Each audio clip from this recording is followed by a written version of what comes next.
Assalamualaikum warahmatullahi wabarakatuh. Teman-teman, kita mau install ulang ya Asus X450J. Ini kondisi Windows 8 kita mau jadikan Windows 10. Oke, sebenarnya install ulangnya itu sama saja dan install ulang yang lain ya. Cuman yang ini saya coba usahakan buat dari awal ya. Jadi teman-teman itu semoga tahu apa harus dibuat GPT, harus dibuat MBR ya.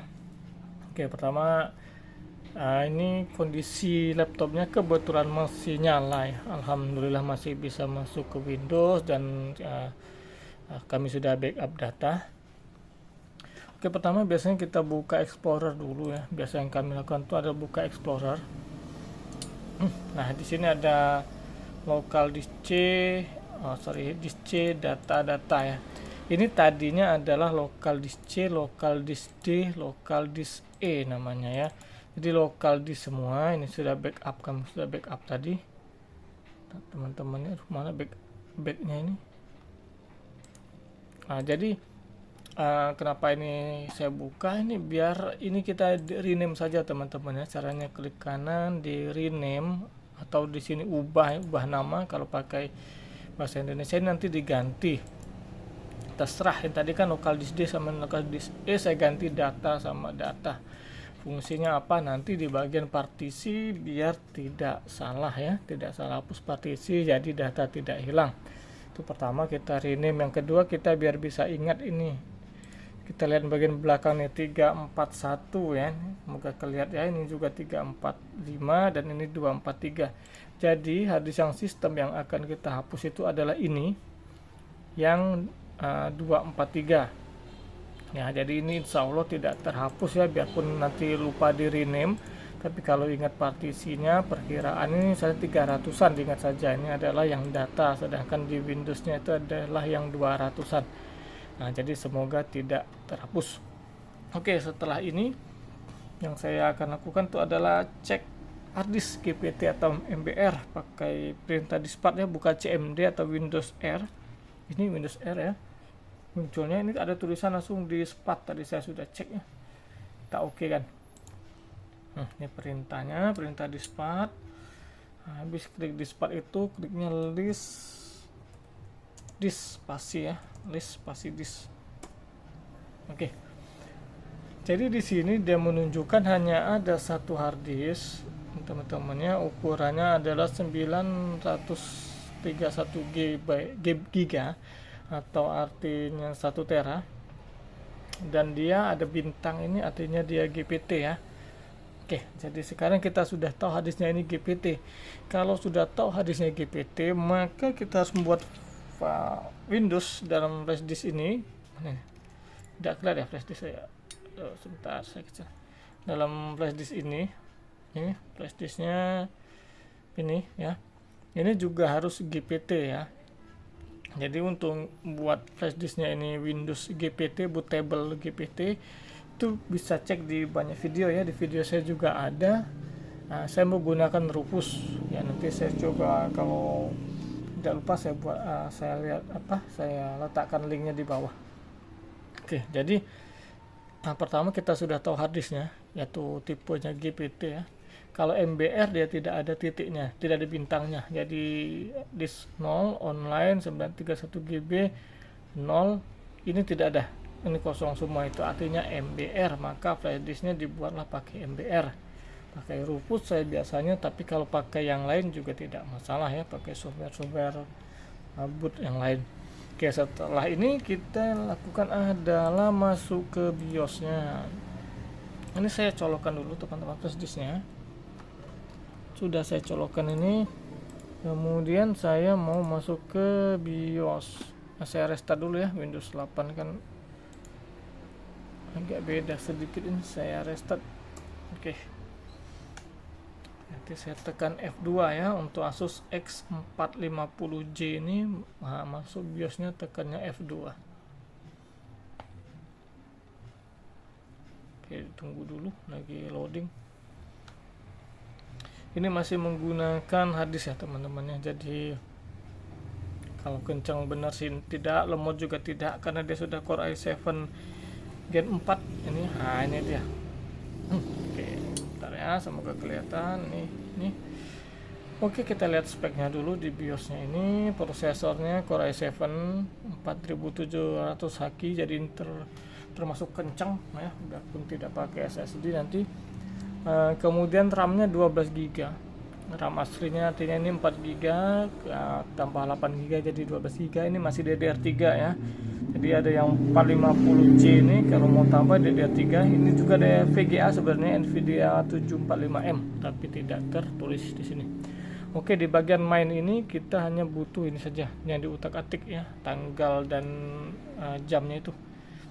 Ini kebetulan sudah benar, jadi tidak perlu lagi dikutak-atik. Oke, sekarang kita ke menu advance. Ini menu advance. Menu advance-nya juga tidak perlu diutak-atik lagi. Kemudian di boot, di boot ini ada tapi nanti ya. Kita ke security dulu. Security ini kita ke IO interface security, dicek.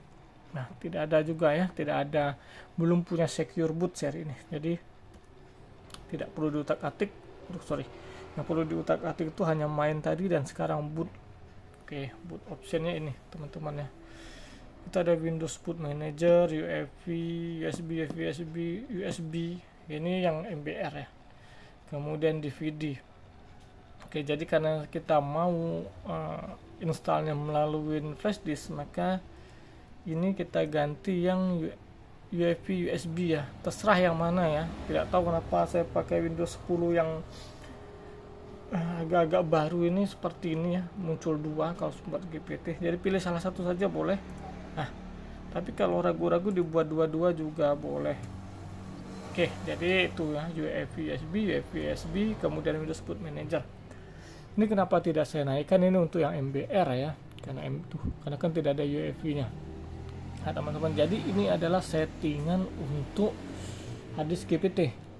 Kalau harddisk MBR itu sama saja, tidak ada perlu yang utak-atik. Di bagian boot ini USB saja di atas ya. Syukur-syukur ada namanya seperti Kingston, SanDisk, kemudian apa ya, Toshiba ya, misalnya ada ya, ada namanya dinaikkan. Jadi yang atasnya USB saja atau Kingston atau SanDisk ya, seperti itu.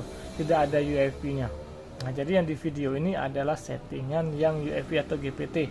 Ingat, jadi tadi pertama kita cek dulu harddisknya, buka explorernya tadi ya, dicek dulu, nanti jangan salah hapus partisi, boleh di rename atau diingat-ingat saja besaran partisinya, itu pertama. Yang kedua, cek tipe harddisknya GPT atau MBR melalui dispat tadi ya, perintahnya sudah dituliskan, dicek saja. Yang ketiga, buat bootable-nya atau buat Windows-nya pakai Rufus biasanya saya. Kalau yang lain boleh IO boot dan lain-lain banyak ya, Ventoy juga bisa. Nah, itu nanti silahkan dipakai, sesuaikan GPT atau MBR-nya, sesuaikan dengan harddisk tadi. Terakhir itu baru kita ke setting BIOS. Nah, setting BIOS-nya itu artinya dia itu ngikutin harddisk dan flashdisk-nya tadi. Ya, kebetulan ini belum support UEFI sebenarnya BIOS-nya. Ini tidak ada secure boot-nya, tapi tetap bisa diinstal ya, install UEFI. Ya, tidak ada secure bootnya. Gen 4 itu belum ada, Gen 6 ada, sudah Gen 6, Gen 7 sudah ada. Oke, jadi ini settingan untuk GPT atau UEFI. Ini sekarang saya tinggal F10 saja dan kita akan install seperti biasa teman-teman ya. Nanti saya sampai partisi ya, saya lihatkan.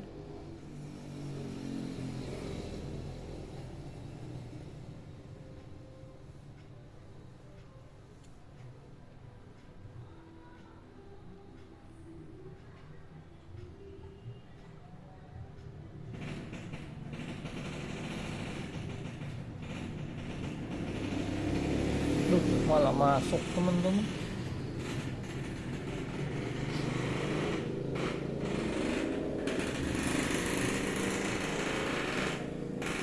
Kalau dia langsung masuk seperti ini ya, artinya flashdisk kita ini yang harus dicek ya teman-teman ya. Artinya kita buat ulang teman-teman flashdisknya. Jadi ini saya mau buat ulang dulu ya, untuk apa, untuk Windowsnya. Teman-temannya ditunggu saja ya, saya buat ulang dulu. Nah, nanti kita lanjut. Oke teman-teman, kita lanjut ya. Yang tadi saya harus ganti flash disknya. Itu sudah saya buat Windows baru teman-teman ya, semoga dia mau. Ya, alhamdulillah. Jadi untuk setting BIOSnya yang tadi ya, yang tadi ada masalah ternyata di Windows saya tadi. Jadi ada filenya itu yang terhapus mungkin atau tertumpuk dengan software lain. Oke, jadi ini sudah hampir seperti biasa ya untuk proses installnya. Ini atas tetap English, yang kemudian tengah saja diganti Indonesia, atas bawah tidak usah diutak-atik, di next, di install now.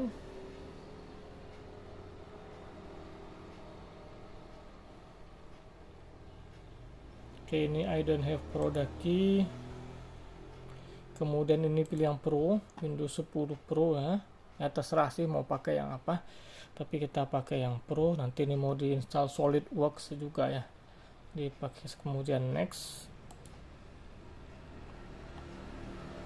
ini I accept, next lagi, ini custom. Nah di sini tadi tuh teman-teman yang pentingnya yang saya buat tadi ya, yang buka Explorer ini namanya data ini. Nah jadi nama data ini insya Allah kalau kita sudah rename tadi itu dia tidak salah push ya. Atau kalau tadi belum dibuat nama data ini kan nanti namanya seperti ini, drive 0 partition 5 partition 6 seperti itu saja. Nah kalau tidak dibuat nama tadi oke lah, tapi harus ingetin tadi kan ini 300-an ini tadi adalah untuk data, sedangkan 200-an ini adalah untuk sistem. Nah, jadi untuk jaga-jaga seperti ini kan biar dia tidak hapus, makanya kita rename saja. Tapi kalau tidak di rename ya tidak apa-apa, tapi diingat-ingat ininya ya, total partisinya tadi ya. Jadi 300-an tadi yang kebetulan untuk laptop ini adalah untuk apa tadi namanya, datanya, yang 200 untuk sistemnya. Karena 200 untuk sistemnya, maka ini yang kita hapus, data tidak. Oke, saya delete dulu. Oke, yang lain juga di delete ya, yang recovery, kemudian ini sistem ini di delete juga, sama ini dihapus juga. Oke, kita new, langsung saja di apply, di oke. Ya, jadi partisi datanya aman, kita tinggal next. Teman-teman, kalau sudah next ini tinggal tunggu saja seperti biasa ya, semoga tidak terlalu lama karena saya punya pengalaman untuk spek-spek Core i7 Gen 4 ini. Dia pakai harddisk yang cukup bagus ya, punya Toshiba juga, tapi Toshiba Jepang, 7200 rpm kalau saya tidak salah. Jadi biarpun dia itu tidak SSD, dia juga lumayan kencang teman-teman. Saya pernah coba punya Asus ROG lama, Gen 4 juga, prosesornya hampir sama ya, lupa saya, tapi seri HQ juga itu tuh kencang harddisknya itu. Pakai Windows 10, RAM-nya berapa ya waktu itu ya, 8 atau 12 juga sama, biarpun tidak pakai SSD dia tetap kencang. Ini juga termasuk kencang ya, jadi jalannya sudah 11-12% ini. Oke, ditunggu saja ya.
Oke teman-teman, kita lanjut pilih Indonesia, di yes saja.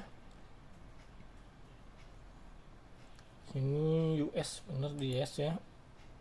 Skip.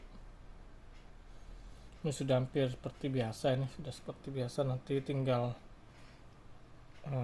masuk nanti ke Windowsnya, ke desktopnya. Ini I don't have. Ini continue with image setup. Nanti masih nge-restart ini.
Ini balik lagi I don't have lagi. Ini continue lagi. Nah, di sini kasih nama ya, sesuaikan kebutuhan atau sesuaikan keinginan. Ini karena merek Asus, saya buat nama Asus ya. Saya next. Ini tidak usah diisi, nanti biar si pemilik saja yang isi ya. Kecuali punya pribadi, silakan mau dibuat password duluan atau tidak. Tapi kalau punya pelanggan lebih baik biar pelanggan saja nanti membuatnya, belakangan masih bisa. Ini di next saja.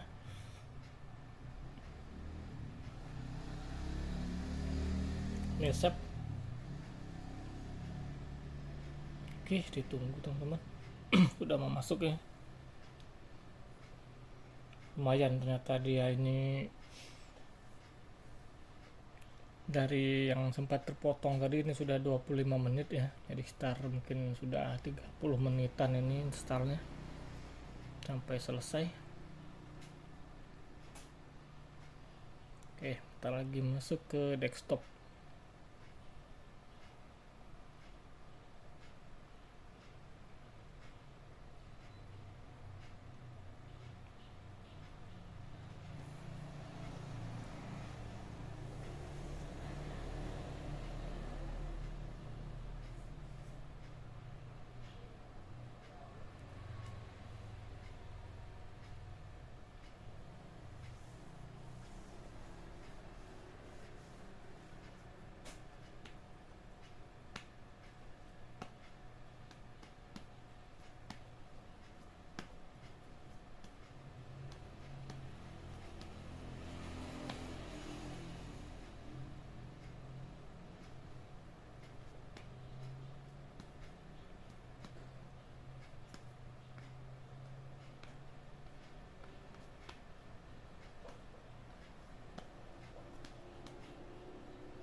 Oke teman-teman, jadi dia sudah masuk nih ke Windows ya. Jadi ini untuk Gen 4 ini artinya bisa diinstal.